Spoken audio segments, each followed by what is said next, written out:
Si quelqu'un te rend anxieux, mais que tu n'arrives pas à le quitter, ce n'est peut-être pas de l'amour, c'est peut-être un conditionnement.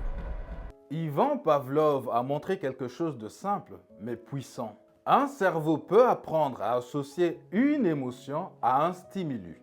Et ensuite, il le répète automatiquement. Maintenant, imagine une relation dans laquelle tu trouves beaucoup d'attention, puis du silence, de la chaleur, puis du froid, de l'amour, puis de l'absence. Au début, ton cerveau est confus, puis il s'adapte. Et sans que tu t'en rendes compte, il devient accro au cycle. Pas à la personne, mais à la récompense après la douleur. Stress, soulagement, manque, validation. Et c'est là que ça devient dangereux. Parce que tu commences à confondre intensité et amour. Et c'est dans cela que certaines personnes commencent à checker leur téléphone sans arrêt, angoissent pour une réponse et restent dans des relations qui les détruisent. Mais le véritable piège est celui-là. Quand tu sors de ce chaos, le calme te paraît étrange, presque vide.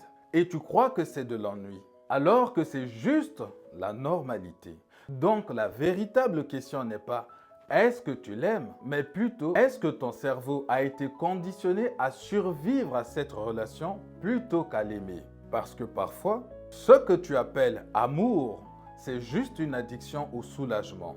Et ça, Pavlov l'avait déjà compris il y a plus de 100 ans.